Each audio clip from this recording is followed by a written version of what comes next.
Hi hello friends, welcome back to my channel. ಇವತ್ತು ಸೂಪರ್ವಾಗಿರೋ ಒಂದು ಆಮ್ಲೆಟ್ ರೆಸಿಪಿನ ಹೇಳ್ಕೊಡ್ತಾ ಇದ್ದೀನಿ. ಏನಂದರೆ ಪಾಲಕ್ ಸೊಪ್ಪಿನಲ್ಲಿ ಆಮ್ಲೆಟ್ ಮಾಡೋದು ಹೇಗೆ ಅಂತ ಹೇಳ್ಕೊಡ್ತೀನಿ. ತುಂಬ ಟೇಸ್ಟಿಯಾಗಿರುತ್ತೆ, ಯಮ್ಮಿಯಾಗಿರುತ್ತೆ, ಡಿಫ್ರೆಂಟಾಗಿರುತ್ತೆ. ಈ ಸೊಪ್ಪು ತಿಂದಿರೋ ಮಕ್ಕಳಿಗೆಲ್ಲ ಈ ಥರ ಒಂದು ಆಮ್ಲೆಟ್ ಮಾಡಿಕೊಟ್ರೆ ಸೊಪ್ಪು ಹಾಕಿರೋದೇ ಗೊತ್ತಿರಲ್ಲ, ಹಾಕಿ ತಿಂದುಬಿಡ್ತಾರೆ ಆಮ್ಲೆಟ್. ಅಷ್ಟು ಚೆನ್ನಾಗಿರುತ್ತೆ ಈ ಒಂದು ಆಮ್ಲೆಟ್. ಇದನ್ನ ಹೇಗೆ ಮಾಡೋದು ಅಂದರೆ, ಒಂದು ಕಟ್ ಪಾಲಕ್ ಸೊಪ್ಪು ತೊಗೊಂಡಿದ್ದೀನಿ. ಇದನ್ನ ಕ್ಲೀನ್ ಮಾಡಿ ಇಟ್ಕೊಂಡಿದ್ದೀನಿ. ಇದನ್ನ ಕಲ್ಲುಪ್ಪು ಹಾಕಿ ಚೆನ್ನಾಗಿ ವಾಶ್ ಮಾಡ್ಕೊತಾ ಇದ್ದೀನಿ. ಪಾಲಕ್ ಸೊಪ್ಪು ಯಾವುದೇ ಸೊಪ್ಪಿದ್ರೂ ಕಲ್ಲುಪ್ಪು ಹಾಕಿ ನೀಟಾಗಿ ವಾಶ್ ಮಾಡ್ಕೊಬೇಕು. 2-3 ಸತಿ ವಾಶ್ ಮಾಡ್ಕೊಳ್ಳಿ ನೀರಲ್ಲಿ, ಯಾಕಂದರೆ ಅದರಲ್ಲಿ ಕಲ್ಲೆಲ್ಲ ಇರುತ್ತೆ.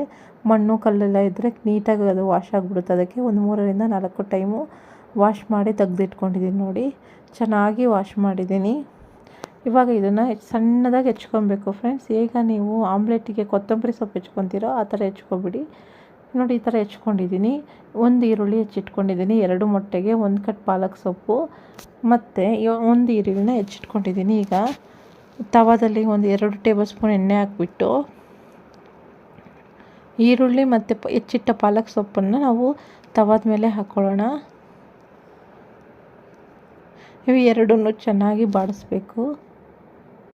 ಇವೆರಡನ್ನೂ ಚೆನ್ನಾಗಿ ಹಸಿ ವಾಸನೆ ಹೋಗೋ ತನಕ ಪಾಲಕ್ ಸೊಪ್ಪು ಈರುಳ್ಳಿನೂ 3/4% ಬಾಡಿಸ್ಬಿಡ್ಬೇಕು. ಇವಾಗ ಸ್ವಲ್ಪ ಉಪ್ಪು ಹಾಕಿ ಬಾಡಿಸ್ಬಿಡೋಣ. ಉಪ್ಪು ಹಾಕಿದ ತಕ್ಷಣ ಸೊಪ್ಪು ಚೆನ್ನಾಗಿ ಇಂಗುತ್ತೆ ಮತ್ತು ಈರುಳ್ಳಿನೂ ಹಸಿ ವಾಸನೆ ಚೆನ್ನಾಗಿ ಹೋಗುತ್ತೆ. ಅದನ್ನ ಚೆನ್ನಾಗಿ ಫ್ರೈ ಮಾಡ್ಕೊಂಬಿಟ್ಟು ಒಂದು ಮಿಕ್ಸಿಂಗ್ ಬೌಲ್ಗೆ ಹಾಕ್ಕೊಬಿಡೋಣ. ಪಾಲಕ್ ಸೊಪ್ಪು, ಈರುಳ್ಳಿ, ಉಪ್ಪು ಹಾಕಿ ನಾವು ಬಾಡಿಸಿದ್ದನ್ನ ಹಾಕ್ಕೊಬಿಟ್ಟು ಒಂದು ಹಸಿಮೆಣ್ಸಿನ್ಕಾಯಿ ಹಾಕ್ಕೊತಾ ಇದ್ದೀನಿ. ಖಾರಕ್ಕೆ ತಕ್ಕಾಗಿ ಹಸಿಮೆಣ್ಸಿನ್ಕಾಯಿ ಹಾಕ್ಕೊಳ್ಳಿ. ಸ್ವಲ್ಪ ಅರಿಶಿನ ಪುಡಿ ಹಾಕ್ಕೊತಾ ಇದ್ದೀನಿ.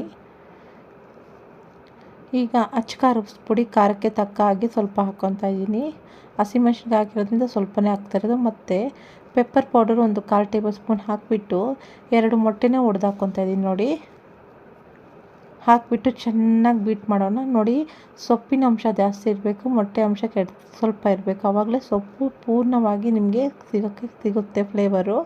ಅದಕ್ಕೆ 2 ಮೊಟ್ಟೆಗೆ ಒಂದು ಚಿಕ್ಕ ಕಟ್ಟು ಪಾಲಕ್ ಸೊಪ್ಪು ಹಾಕ್ಕೊಂಡಿದ್ದೀನಿ. ಈಗ ತವಾದ ಮೇಲೆ ಸ್ವಲ್ಪ ಎಣ್ಣೆ ಹಾಕಿಬಿಟ್ಟು ಬೀಟ್ ಮಾಡಿಟ್ಟಿರೋ ಎಗ್ನ ನಾವು ತವಾದ ಮೇಲೆ ಹಾಕಿ ಸ್ಪ್ರೆಡ್ ಮಾಡೋಣ. ಇವಾಗ ನಾವು ಮಿಶ್ರಣನ ಈ ಥರ ನೀಟಾಗಿ ತೆಳುವಾಗಿ ಸ್ಪ್ರೆಡ್ ಮಾಡೋದ್ರಿಂದ ಸೊಪ್ಪು ಚೆನ್ನಾಗಿ ಬೇಯುತ್ತೆ. ಈರುಳ್ಳಿ ಸೊಪ್ಪೆಲ್ಲ ನೀಟಾಗಿ ಎಣ್ಣೆಲಿ ಫ್ರೈ ಆಗಿಬಿಟ್ಟು ತುಂಬ ಚೆನ್ನಾಗಿ ಟೇಸ್ಟ್ ಕೊಡುತ್ತೆ. ಈ ಥರ ಮಧ್ಯದಲ್ಲಿ ಹೋಲ್ ಮಾಡ್ಕೊಳ್ಳಿ. ತಿರುಗಿಸಿ ಹಾಕಬೇಕಾದ್ರೆ ಅರ್ಧೋಗಲ್ಲ. ನೋಡಿ, ಇವಾಗ ನಾನು ತಿರುಗಿಸಿ ಹಾಕಿದ್ದೀನಿ. 2 ಕಡೆ ಸಿಮ್ನಲ್ಲಿಟ್ಟು ಚೆನ್ನಾಗಿ ಫ್ರೈ ಮಾಡ್ಕೊಳ್ಳಿ. ಯಾಕಂದರೆ ಸಿಮ್ನಲ್ಲಿಟ್ಟಲ್ಲಿ ಅಂದರೆ ಸೊಪ್ಪು ಬೇಯಲ್ಲ, ಬರೀ ಮೊಟ್ಟೆ ಮಾತ್ರ ಬೆಂದಿರುತ್ತೆ. ಅದಕ್ಕೆ ಆದಷ್ಟು ಸಿಮ್ನಲ್ಲಿ ನಿಧಾನವಾಗಿ ಬೇಯಿಸಿ ತೆಗಿಬೇಕು.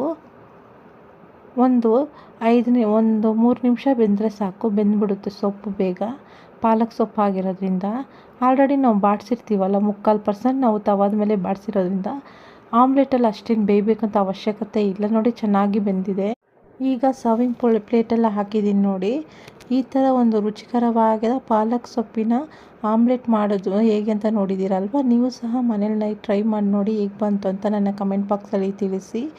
ಇದು ತುಂಬ ಟೇಸ್ಟಿಯಾಗಿರುತ್ತೆ, ತುಂಬ ಯಮ್ಮಿಯಾಗಿರುತ್ತೆ. ಮಕ್ಕಳಿಗೂ ಸಹ ಈ ಥರ ಮಾಡಿಕೊಡೋದ್ರಿಂದ ಹೆಲ್ತಿಗೂ ಒಳ್ಳೆಯದು. ಫ್ರೆಂಡ್ಸ್, ಈ ರೆಸಿಪಿ ಇಷ್ಟವಾದಲ್ಲಿ ಲೈಕ್ ಮಾಡಿ, ಶೇರ್ ಮಾಡಿ, ಕಮೆಂಟ್ ಮಾಡಿ, ಮರೆಯದೆ ಸಬ್ಸ್ಕ್ರೈಬ್ ಮಾಡಿ. ಧನ್ಯವಾದಗಳು ಫ್ರೆಂಡ್ಸ್. ಟಾಟಾ, ಬಾಯ್.